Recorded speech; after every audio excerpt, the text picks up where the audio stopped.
Todos bienvenidos a Conversaciones Frente al Mar. Esta noche tenemos la grata presencia de nuestro querido amigo Leonardo Ampuero. Vamos a hablar precisamente sobre un arte que captura momentos, cuenta historias y expresa emociones de maneras únicas. La fotografía es un lenguaje universal capaz de transmitir la belleza, la complejidad y la diversidad de la vida humana. A través del lente de un fotógrafo descubrimos perspectivas nuevas y profundizamos nuestra comprensión del mundo que nos rodea. Hoy hablaremos con Leonardo sobre esa magia y ese trabajo que viene realizando. Él es un ecuatoriano cuyo trabajo ha sido reconocido internacionalmente.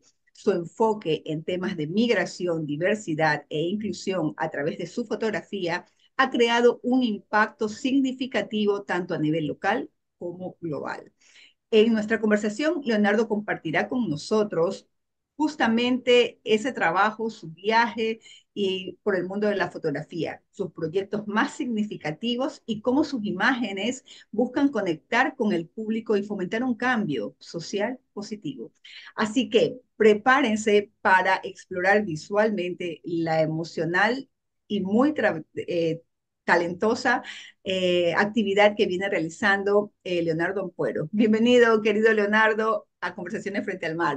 Finalmente, Muchísimas gracias, muchísimas gracias. Qué bueno estar aquí. Un saludo cordial a todos tus radioescuchas y a todos tus televidentes que nos ven por las redes sociales. así es, muchísimas gracias a ti. Y sabes que para nosotros es muy gratificante el poder contar contigo y con todas las personas que han venido sumando a este aniversario, porque este enero cumplimos 15 años de Periódico El Costanero. Periódico El Costanero pues inicia como un periódico impreso y luego pues a partir de la pandemia empieza a trabajar ya en su ámbito digital. Entonces, para nosotros es súper importante el poder continuar, ¿no? Con la línea de trabajo, dando comunicación, información y mostrando a gente tan valiosa como tú. Muchísimas gracias. Felicidades al Costanero en estos 15 años que están cumpliendo. Muchísimas gracias a ti. Y bueno, es la tercera temporada también de Conversaciones Frente al Mar. Así que vamos a empezar un poco a conocer más del trabajo que vienes realizando, cómo iniciaste en el mundo de la fotografía y del audiovisual, qué es lo que te inspiró para empezar a trabajar en este tema. Oye, pues nada, justamente mi vida empieza y esa curiosidad empieza justamente frente al mar, porque yo nací en Guayaquil, pero mis padres a los 2 años me llevaron a vivir a playas. Entonces, ese contacto con la playa y esas conversaciones con el mar me despertaron siempre ese bichito de la curiosidad, de estar viendo, de estar explorando cosas nuevas, sobre todo en el ámbito del arte. Mi madre es arquitecta, la veía hacer sus planos, sus dibujos, unos dibujos muy bellos que ella hacía, y mi padre es ingeniero civil, entonces veía cómo ellos construían, una maquetaba en plano y el otro hacía las edificaciones, entonces eso me causaba muchísima curiosidad, pero yo tengo que ser, a pesar de que fui buen alumno, en las matemáticas nunca me gustaron, los números nunca me gustaron, entonces siempre era como más llevado hacia el tema del arte, ¿no? Entonces... Cuando yo estudié en mi colegio, experimentó, no era diversificado, donde tú podías escoger contabilidad, físico-químico, todas esas diferentes ramas que habían, sino que mi colegio implementó una cuestión que se llamaba propedéutico, en donde te daban Así. absolutamente de todo y muy enfocado al tema politécnico, porque en mi colegio empezaron a llegar profesores de playas y empezaron a llegar profesores de la Politécnica, en donde te iban preparando desde tercer curso, tercero, cuarto, quinto y sexto curso, hacia poder hacer y poder entrar directamente a la Politécnica sin pasar por el prepolitécnico. Entonces, para mí era bueno, pero no me gustaba. O sea, no me apasionaba el tema como cuando estaba creando, cuando estaba haciendo dibujos o cuando estaba haciendo exposiciones o movía a mis compañeros para hacer cosas distintas en las Olimpiadas o en los eventos que había. Y ahí empezaba el bichito ya a explorarse y empezar a llamar a hacer cosas nuevas, ¿no? Entonces, tocó el momento de ir a la universidad y mis padres no tenían dinero para pagarme una universidad privada.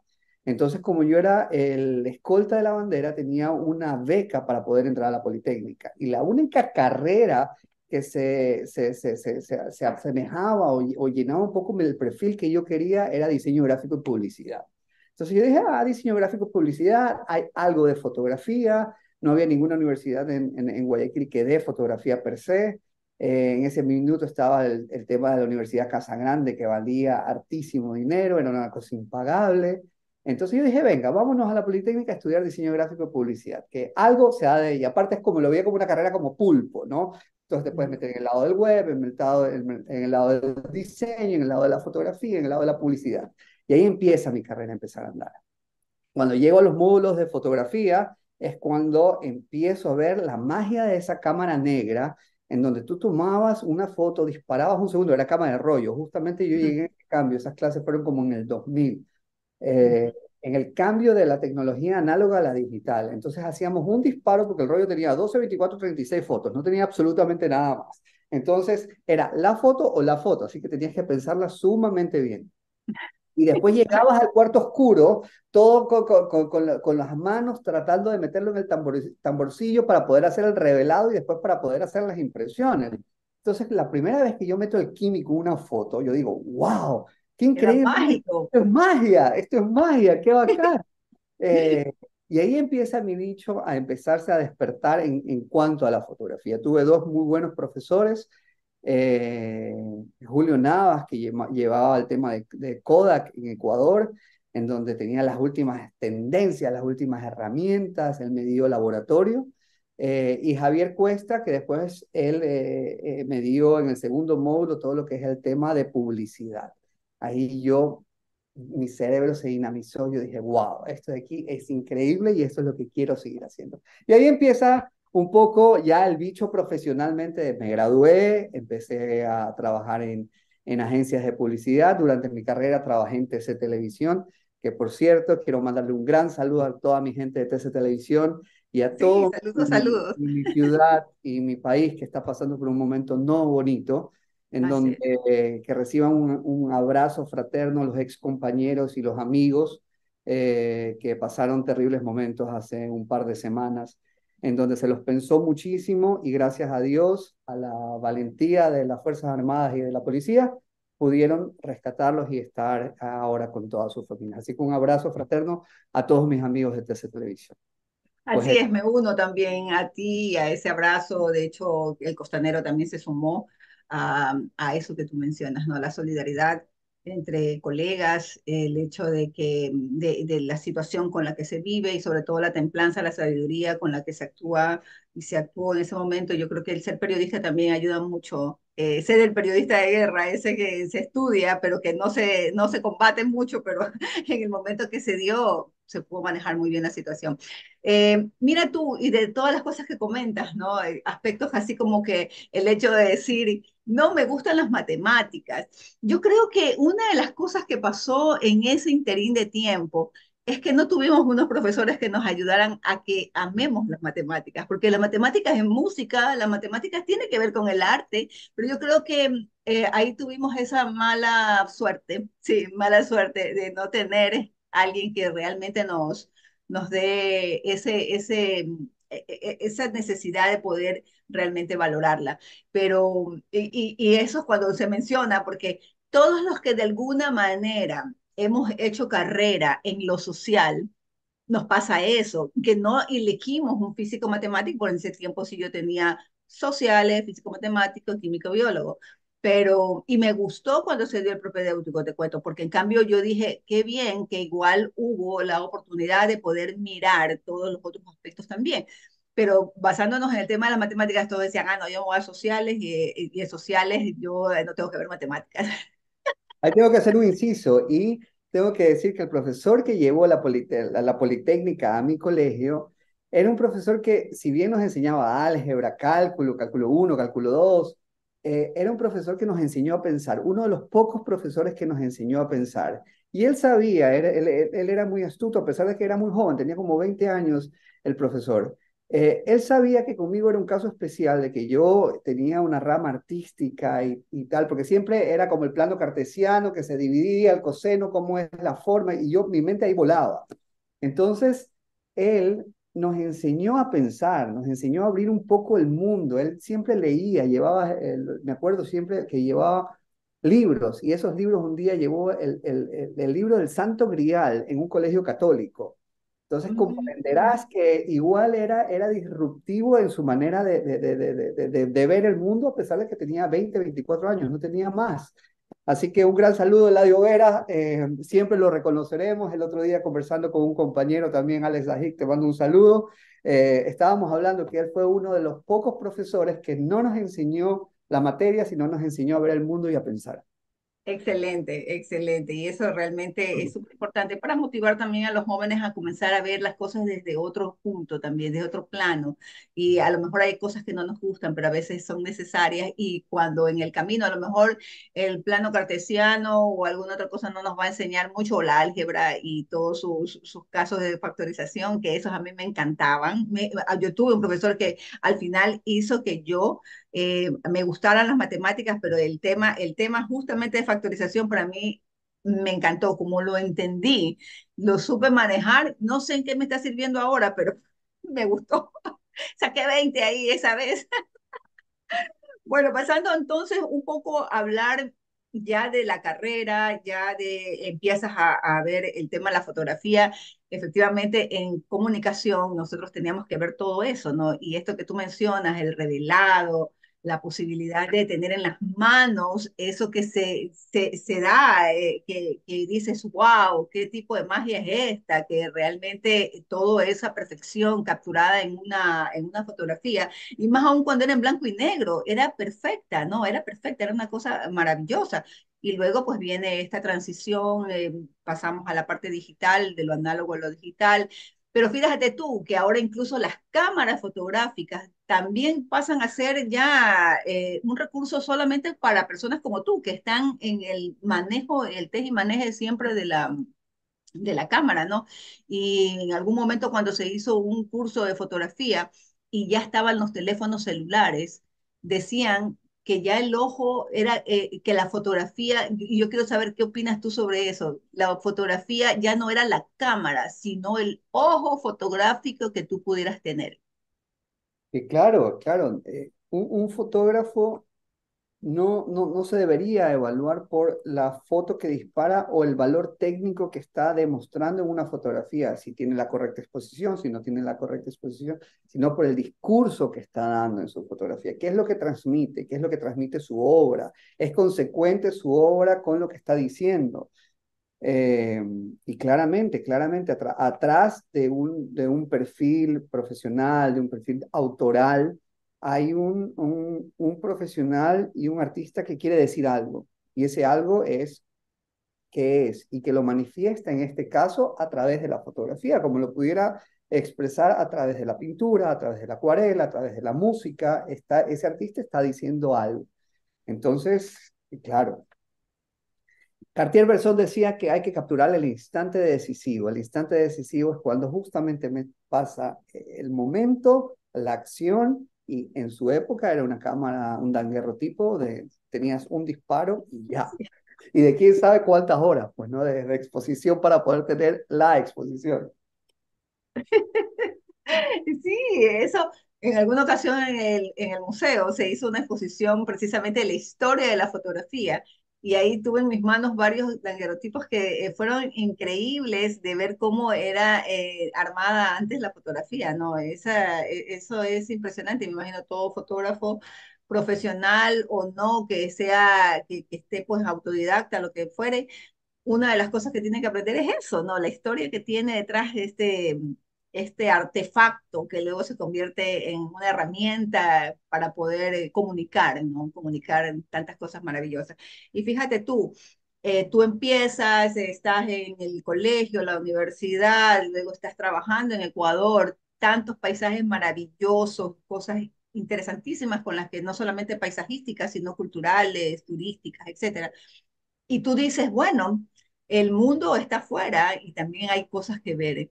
¿En qué momento decides escapar de Ecuador y decir, bueno, me voy al mundo a recorrer y comienzo a trabajar en esto para mostrar más de lo que hay afuera? Bueno, creo que es una pregunta que siempre me la hice cuando crecí, porque mi familia era una familia típica. Había un padre y había una madre, pero esa madre tenía un acento extraño, no tenía un comportamiento cultural igual a una madre de Ecuador. Mi madre es de Chile. Entonces, yo siempre en mi cabeza era, ¿por qué mi mamá habla raro? ¿Por qué mi mamá no tiene las mismas costumbres de acá? ¿Qué pasaba en Chile? Porque mi madre se vino y toda su familia después no regresó para Chile, sino que se fueron para Estados Unidos. Eh, porque mi madre nunca regresa para Estados Unidos, sino siempre se va ahora nunca regresa para Chile, sino siempre se va para Estados Unidos. Empezaban ahí a cuestionarme un poco quién era, hablaba poco de un señor que se llamaba Pinochet, hablaba poco de un señor que se llamaba Allende. Yo era un chico que estaba educándome, pero no tenía claramente qué pasaba en esa época, entonces tenía muchas interrogantes en mi cabeza, hasta que se presentó la oportunidad yo ya estaba trabajando en una agencia de publicidad, Norlop JWT, un saludo para todos mis amigos de Norlop, eh, y gano una beca interna. Y con eso me voy a un posgrado. Yo quería que el posgrado sea en Chile, pero lastimosamente no se dio y las circunstancias me llevaron a estudiar a España. En España yo estudio fotografía per se, hago un posgrado de fotografía y regreso a Ecuador a seguir trabajando en agencias de publicidad, pero ya el bicho ya estaba instalado en mí. Yo quería hacer fotografía, yo quería demostrar que a través de la cámara yo podía contar historias. Mi visión fotográfica cambió muchísimo porque al principio mi fotografía, ahora que la veo aburridísima, era mucho de líneas, mucho de geometría, también mucho del lado de la arquitectura que venía de mi madre, ¿no? Entonces era muy geométrica, mucho de contrastes, mucho de colores. No había nadie, no había ninguna figura humana, no había ningún retrato, y no había ningún discurso a través de esa fotografía, era una fotografía técnica. Entonces yo regreso de España y vengo con el bicho del fotoperiodismo. Entonces yo quería contar historias, yo quería salir a la calle, yo quería ir a ver, y seguía con el bicho de Chile. ¿Qué pasó en Chile? ¿Qué pasó? A pesar de que yo ya empecé a viajar, yo siempre dije, yo voy a dejar a Chile para un momento de no pasar como turista, sino ir y tratar de ser un local y tratar de ver qué pasó en esa época cuando mi madre salió y por qué salió, y tratar de responder las interrogantes que yo tenía. En Chile, como tú lo sabes, vivió una dictadura militar que mucha gente salió. Ahí salió mi madre, coincidió la época que ahí salió mi madre y la familia de mi madre. Entonces trabajo 2 años más en Ecuador y ya la publicidad el brillo de la publicidad, el brillo de los premios ya no me llenaba. Yo quería contar historias. Entonces renuncio a la agencia donde estaba trabajando, cojo mi maleta y me voy. Una buena amiga me decía que las mejores cosas empiezan cuando sales de la zona de confort. Y eso es verdad. Al principio cuesta, como todo, pero cuando sales de la zona de confort y empiezas a ver que es otro el mundo que hay a tu alrededor y que ya no es el mismo, en donde todo era una sinergia igual, completa, repetitiva, tú dices, wow, aquí hay magia también. Entonces me fui para Chile, cambié radicalmente de la publicidad a la fotografía y en la universidad donde me instalé a estudiar un posgrado de fotografía, me encuentro con un profesor de la dictadura, Álvaro Jope. Entonces, él nos empieza a contar el fotoperiodismo a través de esas historias que hay en la calle. Y nos pide que hagamos un proyecto en donde contemos una historia. Y esas cosas psicológicas, porque todo al final todo se empieza a unir en la psiquis de tu mente. Todo tiene un porqué. Yo en ese minuto no lo sabía, ya entiendo por qué. Mi vida es un circo y ya entiendo por qué entré ahí. Decidí hacer el tema del circo y el tema de los artistas del circo tras cámaras y contarlo con imágenes. Y me fui a vivir con los artistas del circo 3 meses. Wow. Ese fue mi proyecto, un proyecto que me ha dado muchísimo rédito, me ha dado muchísimos reconocimientos, se ha expuesto en varias partes del mundo, se hizo un libro de este proyecto, y ahí me topo con incluso un ecuatoriano, que mira el caso de este ecuatoriano, vivía en Los Ceibos, su familia era de Los Ceibos, estudió en el colegio más aniñado de Guayaquil. Y él estaba viviendo en una caravana en donde no había agua potable, en donde hacía un frío terrible en las condiciones de Chile, del frío extremo de Chile. Extremo, claro. Y yo le preguntaba, ¿por qué tú estás aquí si eres un aniñado que tiene aire acondicionado en su casa? Y me decía, porque Leo, yo vengo a perseguir un sueño. Mi sueño es volar por los aires siendo trapecista. Y Mm. ahí se empiezan a conectar las historias. ¿Por qué yo estoy aquí? Porque yo quiero descubrir qué es lo que pasa con mi cámara. Y me empecé a conectar con los artistas del circo a través del arte que ellos también estaban haciendo y cómo estaban persiguiendo sueños. Increíble, Increíble, increíble. Ahora increíble. él está volando te mando un saludo grande, Carlos Franco, está volando por los cielos y volando en trapecios en Japón, en Hong Kong, en los mejores En circos. el, no, en el Circo Soler, no. Muy probablemente muchos de los amigos que hice en el circo están en el Cirque du Soleil, así que Soler. un saludo a todos mis amigos del circo. Eh, Qué y ahí, chévere. y ahí se despierta con ese primer proyecto que yo tengo ya en la mesa, después de 3 meses de haber vivido y convivido con ellos. O sea, ellos me daban el pan, el mismo pan con mantequilla que comían, lo repartíamos entre todos. Fue una experiencia increíble en mi vida. Y claro, ya después de verlo en el tablero, después de que se reposó ese proyecto fotográfico y veo las imágenes tan cotidianas y tan normales, porque ya sabían que no había una cámara, era uno más de ellos, y cómo me mostraban su vida sabiendo que yo estaba haciendo fotos, pero olvidándose que yo estaba ahí con la cámara. Eso fue Ujú. muy bonito. Y esa experiencia marcó muchísimo mi carrera profesional entre un antes y un después. Sabes que ahora que tú dices, el estar presente, pero hacer que esas personas hagan como que tú no existes para que continúen el proceso natural de su trabajo, es interesante porque lo escuché de otro fotógrafo que decía que cuando hacía las fotos, por ejemplo, dentro de las bodas, entonces se vestía de negro, estaba, o sea, como muy, muy fuera del círculo y y todas las cosas que se daban en el momento, las capturaba de manera natural, o sea, sin poses, sin miradas al lente. Y claro, es como un poco mimetizarse, es como ser el camaleón, ¿no? Que se integra sin necesidad de estar haciendo tanta exposición. Y eso es súper interesante porque efectivamente es la forma profesional también que se maneja en el tema de la fotografía, para poder capturar no la pose, sino la naturalidad del ambiente, del momento y del lugar.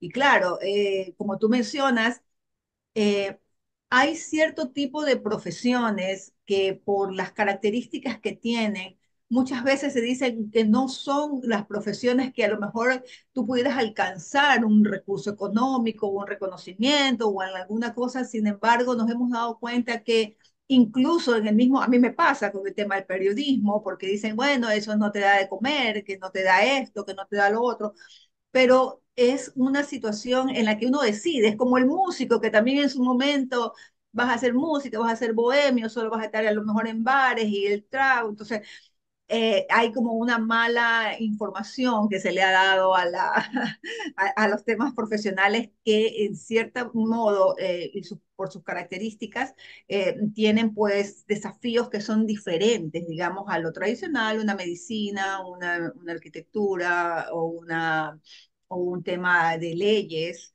¿no? Que obviamente pues tienen otro tipo de, más formales, digamos, ¿no? Esto es como que a nosotros nos permiten vivir y hacer las cosas como las necesitamos hacer de acuerdo a nuestras propias ideas o ideales, ¿no? A veces utópicos y en otros casos por ahí me dicen, de pronto pegas y haces algo interesante, como por ejemplo tú hiciste con el tema del proyecto del circo y todo lo que desencadenó después, ¿no? Sin embargo, yo he visto a Leonardo hacer otras actividades, he visto a Leonardo haciendo exposiciones súper importantes y teniendo logros y reconocimientos, como por ejemplo el tema de Ecuador. Exacto.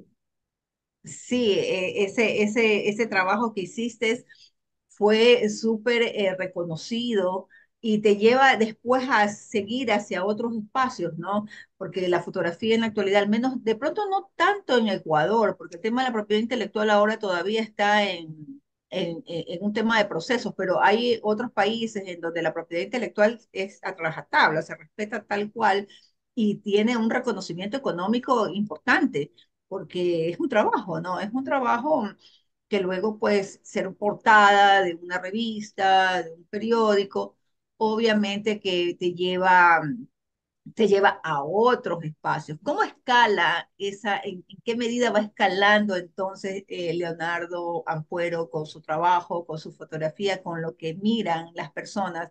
Porque pueden decirse, ay, no, es como que una publicidad y un tema muy pasajero.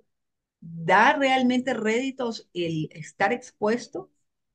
Bueno, el rédito más grande que te va a dar es poder tener la satisfacción, en mi caso, de poder hacer proyectos que sensibilicen y que con un granito de arena puedas aportar en una sensibilización humana en este mundo tan capitalista y tan mercantilista.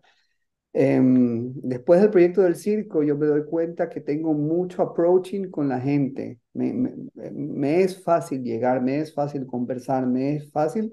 Y después de hacer como ese trabajo psicológico, poder decir, mira, tengo este proyecto, voy a sacar una cámara, me permites hacerte una fotografía. No llegar y tirarte la cámara y hacerte la foto. Primero, acercarme a la gente, conversar con la gente. Para mí eso es muy, muy, muy fácil. Y una de las cosas que más me encantaba en la publicidad, cuando hacía publicidad, era la vía pública. De hecho, tuve algunos premios en vía pública porque me encantaba con una pequeño cartel o un gigante cartel poder decir una cosa que no la podías contar en 30 segundos como en la televisión, si no tenías un impacto y más nada. Entonces, al ver esos dos elementos de la publicidad y de la fotografía, veo que me doy cuenta que tenía un proyecto en mis manos que era poder hacer intervenciones en el espacio público de temas sociales, culturales y educativos en la vía pública a través de la fotografía, que después se traduce a través del arte, porque yo dije, no siempre yo voy a ser el artista que va a contar la historia, sino yo puedo ser el director del proyecto en donde puedo invitar a otros artistas que a través de su arte, que puede ser pintura, puede ser escultura, puede ser lo que sea, puedan contar un tema social o cultural o educativo. Y así fue que empecé a trabajar en proyectos independientes en Chile, en donde se trabajaron temas de diversidad, temas de migración, en intervenciones en el espacio público, trabajando con municipalidades y gobiernos locales. Y uno de los últimos proyectos que pude hacer fue uno de los proyectos más bonitos y de los que más orgulloso me siento, que a la final fue un proyecto que me dio de las voces de esas protagonistas respuestas a las preguntas con quien yo llegué después de 5 años a Chile, en donde, ¿por qué mi madre salió? ¿Qué pasaba aquí? ¿Quién era Pinochet? ¿Quién era Allende? Y es un proyecto en donde yo me topo con unas artesanas. Estas artesanas tejían en pedazos, en pequeños pedazos de tela, historias. Estas historias resultaba ser que en la época de la dictadura, una monja las tomaba y se las llevaba a Europa para vender estos pequeños retazos de tela bordados. Resulta ser que en estos pequeños retazos de tela bordados se describían historias de violaciones de derechos humanos, de ollas comunes, de desaparición, de detenidos, y es en el momento en donde el mundo sabe que en Chile estaba viviendo una dictadura. O sea, en medio de la dictadura habían estas tejedoras y hacían, Exacto. era como un mensaje, esta persona llevó un mensaje al mundo de lo que estaba ocurriendo internamente. Estas tejedoras se denominan arpilleras, porque ellas realmente, en donde tejían, no eran en pedazos de tela, sino en pedazos de sacos de papa. Entonces, en estos pedazos de sacos de papa, en una época de carestía en Chile, empiezan a tejer estas historias de detenidos desaparecidos, de ollas comunes y tal, y es el momento en donde se sabe que en Chile hay una dictadura. Entonces, yo me encuentro con ellas y se me responden muchísimas preguntas a las que yo tenía, a las que yo quería saber qué pasaba. Y eran señoras ya de 70, 80 años, en donde se estaba perdiendo la historia porque no, el legado a jóvenes ya no les interesaba poder seguir teniendo ese legado cultural. Entonces, lo que esta intervención hizo en este espacio fue poderle dar herramientas para que estas artistas locales se puedan entramar con otros artistas locales, como marroquineros, como gente que hace alfarería, y puedan tener una cooperativa en común y puedan poder vender sus artículos artesanales a manera de cooperativa. Y a través de un documental que se les hizo, poder contar a esas nuevas generaciones quiénes eran estas abuelitas que vendían pequeños pedazos de telas bordadas.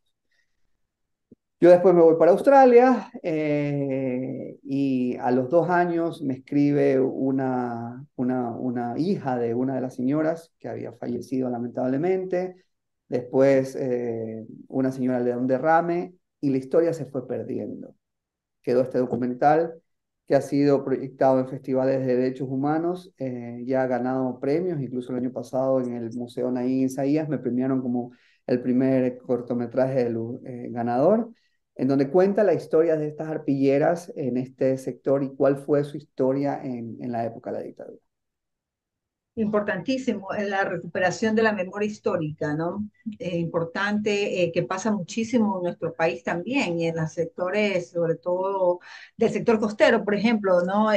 Donde hay tanta información, donde el tema de la artesanía, sobre todo, se ha ido perdiendo, se ha ido dilatando, donde la recuperación formal de estas sabidurías ancestrales no se las ha vuelto a traer para poder trabajar. El tema de la educación es tan formal y tan para todos lineal que no permite que ciertos tipos de espacios, lugares, no hayan ciertos modelos que sean precisamente para la recuperación de esta sabiduría, ¿no?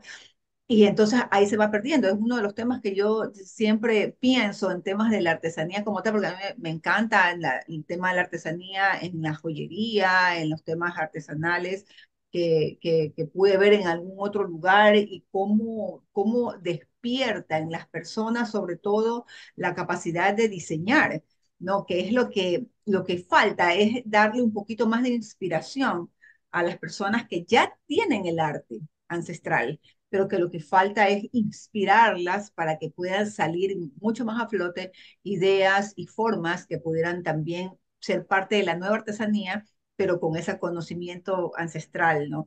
Ese trabajo que tú, de lo que tú mencionas, importantísimo, importantísimo desde la fotografía, desde el audiovisual, eh, cargado de mucha experiencia, sobre todo, y claro, el reconocimiento hacia esa tarea debería de ser también a que se planteen nuevos proyectos como el que tú mismo hiciste, hacerlos en el Ecuador, ¿no? Hacerlos en algunos aspectos.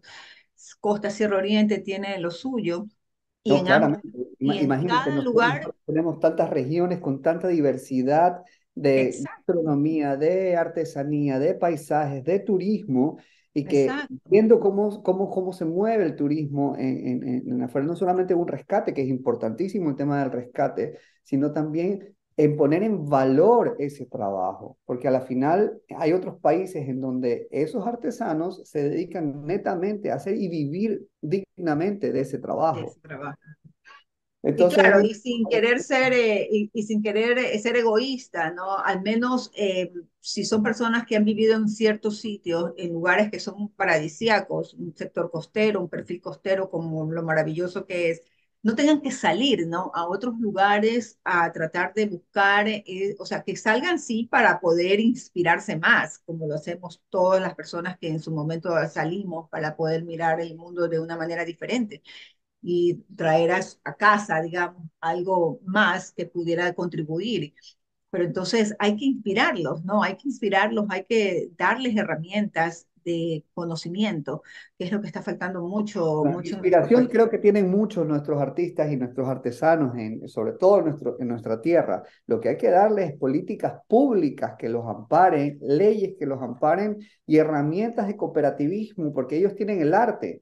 Ellos Sí, no pueden salir afuera a poder, a poder comercializar su producto, o muy pocos lo tienen. Es darles herramientas, capacitación y todas esas leyes de que lo cubran, tanto la propiedad intelectual y tanto todas estas herramientas que lo puedan articular para que puedan ese arte salir afuera y salir al extranjero con un precio y un valor digno que les pueda permitir una vida a raíz de su artesanía, a raíz de su tiempo invertido en este arte ancestral mostrado en una pieza de arte. totalmente de acuerdo. Ahora, en el trayecto del tiempo y de la experiencia y de las cosas, no solamente pasan cosas agradables, tú podrías compartirnos una experiencia que de pronto donde no te salió algo bien, y pero que eso fue el escalón para hacer algo mucho mejor. Profesionalmente, Claro, claro.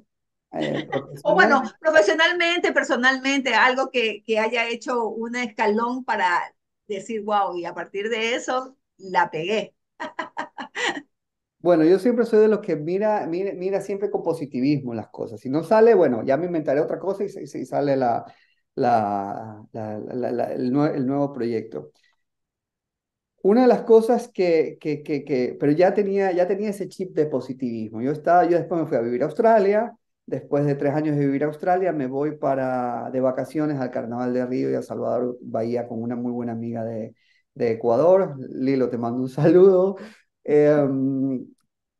¿Y qué pasó? Que nos fuimos a Ushuaia, a la Antártida Argentina, y regresamos a Buenos Aires y había explotado un bicho que no sabíamos qué era. Era el COVID.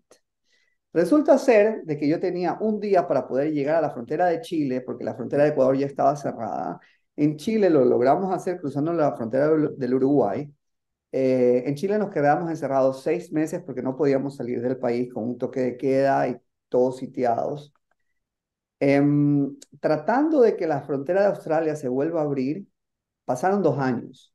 2 años en donde no sabía qué hacer con mi vida. No sabía si volver a Australia, si seguir dando tiempo, regreso a Ecuador, las cosas no estaban muy bien en Ecuador, mi madre vive en Estados Unidos, iba y venía de Estados Unidos, pero no tenía un plan en concreto de qué es en otras circunstancias de la vida alguien pudiera decir, oh, se me destrozó la vida, no puedo regresar a Australia, un país del primer mundo, donde tenía todo, etcétera. Pero no, lo vi con mucho positivismo y dije, bueno, este es mi minuto de dejar de esperar en Australia y ponerme a estudiar un posgrado, que siempre había querido estudiar un posgrado ya un poco más amplio, un poco más, siendo un poco más paraguas comunicacional. Entonces ahí es donde empiezo el año pasado a estudiar un posgrado en marketing político, comunicación institucional. Entonces decido irme para España, decido coger maletas y me voy para Valencia, una ciudad que jamás había estado en España, y llegué a estudiar y pues las cosas empezaron a fluir de una manera espectacular. Tuve yo siempre la idea de colaborar con una ONG, empiezo a colaborar con la ONG de la Iglesia Católica, con Cáritas, en donde me ofrezco de voluntariado en el departamento de comunicación. Me proponen entrar a trabajar ahí en el departamento de marketing. Conozco a una persona que se sale después de ese proyecto y me invita a participar en su empresa. Uno de los proyectos que tenía era formar una nueva ONG. Armamos una nueva ONG, sacamos adelante esa nueva ONG y es ahí donde yo estoy trabajando actualmente. Estoy trabajando para una fundación que se llama Next to You, en donde tratamos de ayudar a personas sin recursos, dándole las capacidades para que ellos puedan valerse por sí mismos y poder seguir y retomar el control de su vida. Tiene una brecha también de proyectos sociales y proyectos medioambientales. Y pues nada, ahí estamos felices en España, toda mi gente de Gandía, de Valencia, les mando un saludo también muy cordial. Ay, qué chévere, súper interesante el hecho de que, mira, una cosa te va llevando a la otra igual, Ah, ¿no? Y exacto. efectivamente, bueno, tú no te quedas en Ecuador, de paso te quedas en Chile haciendo esta cuarentena larga, extendida, y sobre todo que en Chile, por conocimiento de, bueno, hablé con muchas amistades que tengo en Chile, entre ellas con una amiga periodista de turismo, y ella me decía que era bien estricto el tema en Chile. Era súper En estricto. Ecuador había lo suyo, pero en Chile por largo rato fue bastante extendida la rigurosidad con la que se manejó la pandemia. Coincidió también que había un tema político que justamente había explotado a poco antes de la pandemia, que era el estallido social en donde la gente no estaba contenta con lo que los gobiernos de turno estaban haciendo con el país. Y hubieron también muchos actos de vandalismo en donde se quemó el metro, Santiago se incendió. Entonces fue una manera precisa también de poder silenciar y poder sitiar a la gente para que se tranquilice y para poder que esos desmanes se controlen. Hubo un poco de todo. Pero sí es verdad, Sí. fue muy radical la experiencia en Chile, en donde tenías 2 permisos a la semana netamente para ir al supermercado y a la farmacia, cada permiso de 2 horas para un rango de recorrido que esté en el diámetro de tu casa. De tu Si te casa, sí. salías de eso, la policía y las Fuerzas Armadas estaban en la calle y te llevaban preso. Así que era Sí. súper controlado el tema. Sí, eso lo supe por ella porque me decía, tengo que irme en este momento a hacer la compra que me tocó y tengo que regresar en 2 horas máximo. Efectivamente, fue un tiempo en donde muchas cosas cambiaron, definitivamente. Cambiaron sobre todo nuestra manera de pensar con el tema de la tecnología. Muchos de nosotros no estaba queriendo ser utilitaria la tecnología, no podemos, no me gusta, es como las matemáticas, estábamos en ese mismo punto, ¿no? Que no puedo manejar esta herramienta, el teléfono es demasiado tecnológico, no lo entiendo. Entonces, esto nos ayudó y sobre todo se aperturó muchas oportunidades. Como tú decías, el tema del estudio, del ampliar conocimiento ayudó mucho a que quienes empezamos a buscar qué vamos a hacer de nuestra vida después de esto, realmente fue donde salió todo esto que estamos haciendo ahora, ¿no? Ya la facilidad con la que nos podemos comunicar, estás en Estados Unidos, no estás en la misma ciudad, pero podemos enlazarnos, sea que estés aquí como que estés en Australia. Eso ya era un punto bastante bueno de poder contar. Y ahí es donde siempre me acuerdo de Wall-E, ¿no? En donde todo el mundo estaba conectado a una silla que, bueno, todavía faltan las sillas estas que pudiendo caminar puedas tener la facilidad de moverte y estar con la pantalla aquí, ¿no? En la cara, o sea, mirando qué es lo que está haciendo el otro, conectándote con la familia, pero siempre solo, haciendo cosas. Pero obviamente, eso no es lo que queremos. Queremos que sea una herramienta de conexión, pero que también podamos vernos de vez en cuando, ¿no? Que es muy El importante. Somos contacto, personas el sintientes. contacto humano, la calidez humana es muy importante. Yo me acuerdo la primera vez que fui a Epcot Center, un parque de Disney, yo tenía 7 años y ahí Epcot era el mundo del futuro en ese entonces. Entonces tú entrabas a la bola de Epcot que te hacía todo un recorrido. Y me acuerdo que en ese minuto, 7 años, tengo 40, o sea, han pasado 33 años desde que yo vi eso. Estaban varias pantallas y había una familia cantándole cumpleaños feliz en vivo a un personaje de su familia. Pero estaba los abuelos que estaban en otro lado del mundo, los tíos que estaban en otra parte del mundo y todos viéndolo simultáneamente, lo que ahora es esta conversación que estamos teniendo tú y yo. Impresionante. Impresionante cómo hace 33 años ya se sabía lo que iba a pasar ahora y quién sabe hace cuánto tiempo atrás ya se sabía lo que está pasando con la inteligencia artificial. Bueno, no sé, tú eres mucho más joven que yo, obviamente, y había un programa que se dio, creo que fue por los años 70, finales de los 70, inicio de los 80, que se llamaba Cosmos 1999. Y como 1999, ahí empezamos a ver estas caminadoras como las que hay en el aeropuerto, donde tú puedes ir caminando y que te va llevando, y también las puertas que se abrían y se cerraban, y las escaleras eléctricas, ¿no? Entonces uno decía, wow, mira, se acerca y se abre, o sea, impresionante, y estábamos en los 80, o sea, no faltaba mucho tiempo para llegar a los 90 y los 2000. Sin embargo, nosotros, bueno, quizás por en ese tiempo la juventud, estar más pequeños, o sea, siempre vemos como más distante los tiempos, ¿no? Y después de repente, frente a De Prati había el primer edificio que hubo ya las escaleras eléctricas largas, bien interminables, y el primer centro comercial que fue el Unicentro. Entonces fue interesante ver que ya había eso y los centros comerciales comenzaron a poner ya estas, Hay que decir que el Unicentro era un centro comercial muy vanguardista para la época. A pesar de que yo vivía en sí, Pereira, cada cierto tiempo viajábamos a Guayaquil para hacer cosas, porque era un pueblo y no tenía todas las cosas que uno necesitaba o que mis padres necesitaban.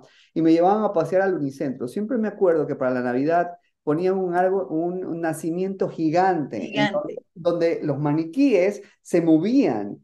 En esa Sí, época era así como, wow, María se está moviendo, José se está moviendo, y era una cosa increíble que le caía una fuente de agua que era como una cascada y que los ah, burros se movían y todo. Para esa época, los 80 era una cosa así como, wow, era muy vanguardista para su tiempo, hay que decirlo. realmente sí tuvo lo suyo en su momento y realmente hay que seguir trabajando en pro de poder recordar estas cosas y decir, éramos esto, somos esto y tenemos que llegar a donde tenemos que llegar porque siempre hay que, aún estando lejos, no se trata de perderse y de olvidarse de dónde venimos, se trata de ver desde dónde estamos, de qué manera podemos aportar con, por ejemplo, el costanero, con todo lo bueno que tiene Ecuador. Hay que seguir hablando y diciendo que a pesar de todas las cosas que puedan estarse dando en este momento, es como cuando las nubes tapan el sol, pero que yo en la primera vez que viajé en avión, la primera vez, yo cuando salimos estaba nublado. Y me impresioné porque en ese momento, cuando ya pasamos los 10.000 pies de altura, vi el sol y yo decía, wow, no se había ido, estaba ahí. Lo que estaba era tapándolo una nube. Entonces, eso quiere decir que el sol siempre va a estar allí, la luna siempre va a estar en su momento y cada cosa que tiene que estar, va a estar que a lo mejor se cubre en algún momento porque hay nubarrones, hay situaciones oscuras que en su momento pues tienen que irse saneando. Oh, mi querido Leonardo.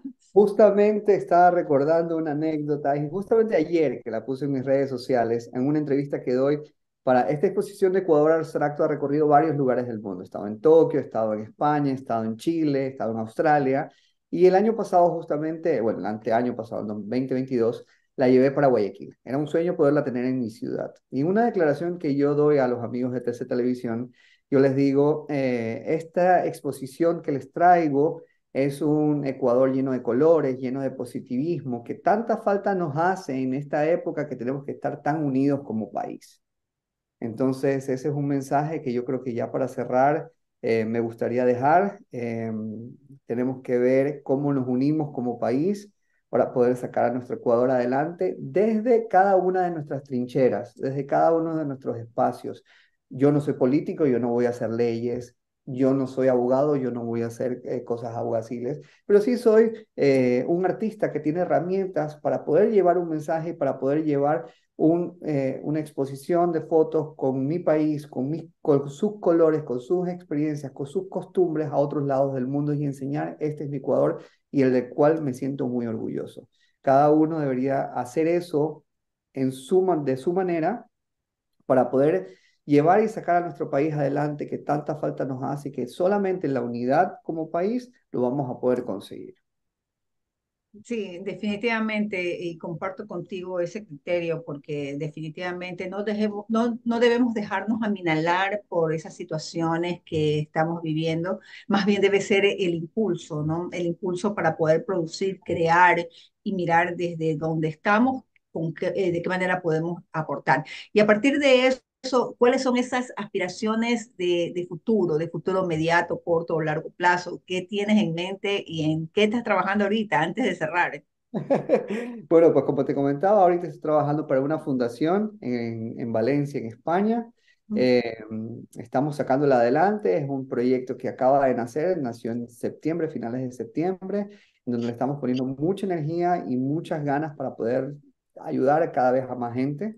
Eh, y siempre enfocado en proyectos de responsabilidad social corporativa, responsabilidad social institucional, en donde podamos llevar y linkear esos proyectos del lado empresarial con gente que necesite conectarse para poder que hayan puentes.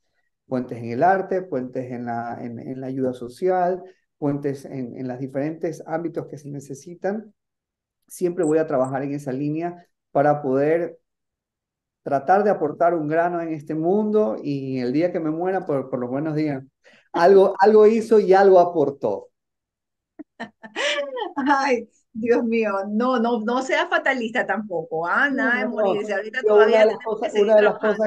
una de las cosas que sabemos es que sabemos el día que nacemos, pero no sabemos el día que morimos. Así que, quién De lo sabe, que sabemos es que tiene que pasar, pero ya pasará en su momento. mañana capaz se me cae el avión o me parte un rayo, quién sabe dura hasta los 90 años, no lo sé, hasta el minuto que pueda seguir trabajando y que tenga fuerzas, pues vamos a seguir trabajando en lo nuestro, que lo hacemos bien o mal, lo hacemos con mucho corazón y mientras haya las ganas, la esperanza y todo ese positivismo para poderlo llevar adelante, pues seguiremos así.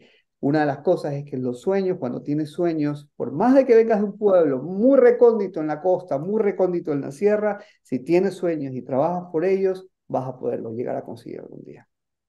Totalmente, totalmente de acuerdo. Sí, era solamente como para ponerle una nota graciosa al tema de la fatalidad, sin embargo, es lo que sabemos, ¿no? Y lo que es importante ante todo eso es saber que al no ser eternos tenemos que seguir trabajando, tenemos que seguir haciendo cosas y la eternidad se la gana es justamente aportando, dando cosas buenas y que pudieran ser para el futuro, para otras personas, pues también la inspiración, fuente de inspiración para poder hacer realidad sus sueños mientras estamos aquí viviendo y sobre todo esta vida que es nuestra y que nosotros somos los únicos responsables de vivirla bien. Así que muchísimas gracias a todos quienes nos han seguido en esta conversación que ha sido fantástica. No saben cuánto tiempo hemos esperado para podernos conectar. Pero como siempre, estas invitaciones con estas personalidades realmente nutren, ayudan a despertar nuevas ideas y sobre todo nos ayudan y nos motivan a poder seguir adelante. Así que muchísimas gracias, mi querido Leonardo, por haber estado en Conversaciones Frente al Mar. Y bueno, a todos un gusto de poder estar todas las noches de martes y jueves a través del Facebook Live de Periódico Costanero. Un saludo cordial a todos los que saludó Leonardo y también a todos nuestros seguidores. Muchísimas gracias. Muchísimas gracias a todos. Un abrazo Bye. grande a todos.